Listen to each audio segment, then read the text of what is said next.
Thank you very much, Dr. Ndemu, Ms. Burke from the African Telecommunication Union, Ms. Munya, members of the ICT sector, ladies and gentlemen. It is really a pleasure to be with you here in my first week here in Kenya and to share with you a few ideas on international perspectives in terms of internet governance.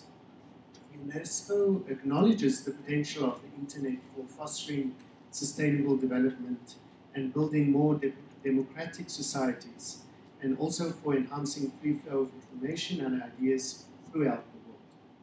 The organization has consistently stressed that the mechanisms of internet governance should be based on the principles of openness, privacy, and diversity, encompassing universal access, interoperability, and freedom of expression.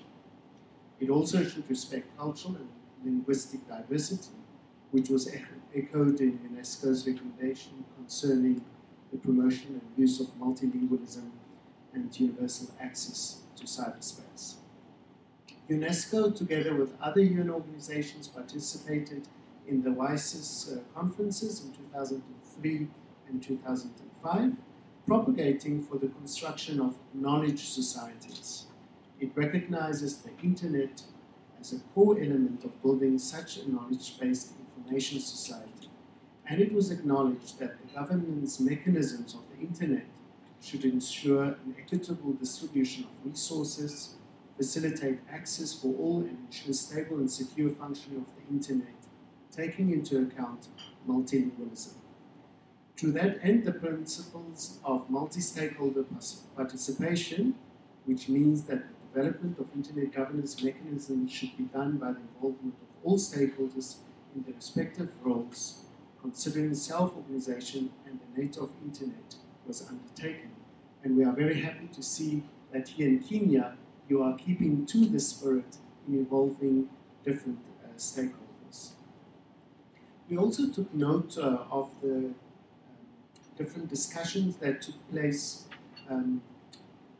and the topics that you deliberated on, and permit me to make a few comments on two of them. The one related to technology and violence against women, that was raised also by an NGO here present, and on open data and e-government.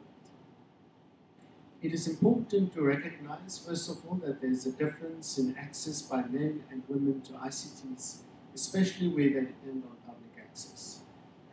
As example, women tend to listen to the radio less than men in certain countries, in spite of similar education and income, or due to differences in mobility and access to income.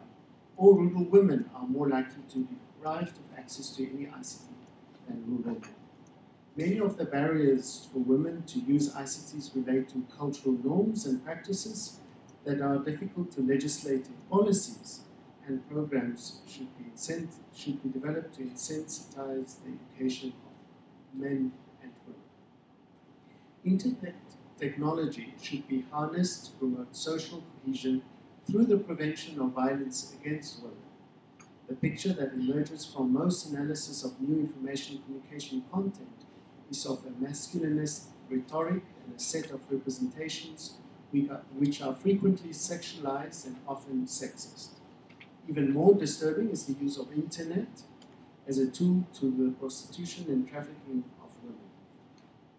There are numerous organizations working on the issues of women trafficking and have done much to raise concerns over the use of internet in trafficking women and children and the exploitation of pornography on the internet. Above all else, women should be informed, made aware, and included in the discussions and debates taking place around these trends, and consulted in the development of any policies and practices that are advocated by the state agencies or other bodies. In this spirit, UNESCO already is carrying out a number of research and awareness-raising projects in other parts of the world, in Asia specifically, and in Eastern Europe, in cooperation actually with the Open Society Institute. Moreover, it is important to recognize the role of the media to sensitize the public about the issue, and UNESCO recommends that the issues is specifically addressed in journalism education curriculum. On the question of e-government, which I would like to briefly touch upon, the internet, as we all know, is a major opportunity to improve free flow of information, ideas throughout the world. Internet governance mechanisms should be based on the principle of openness, encompassing interoperability, freedom of expression in knowledge societies, as I mentioned earlier. The need for e-government finds its genesis into a broader factor pertaining to good governance, since governance primarily refers to the manner in which power is exercised by governments in managing a country's social and economic resources. Good governance involves a multifaceted approach, and application of ICT is one of the important enablers of good governance.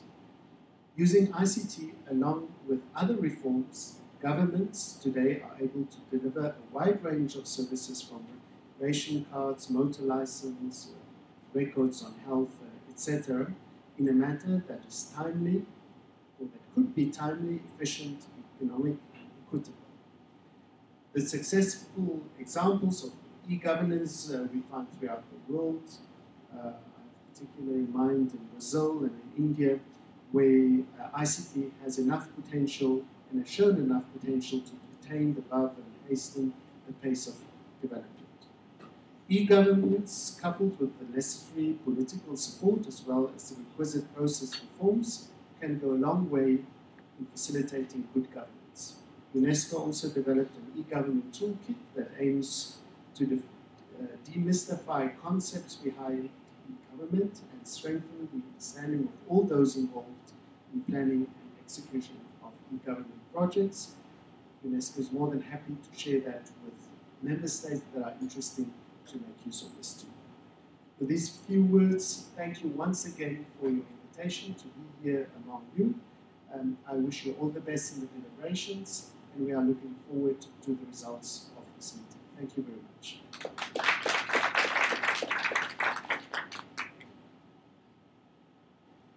Thank you very much. I'd now like to introduce Dr. Pitanya.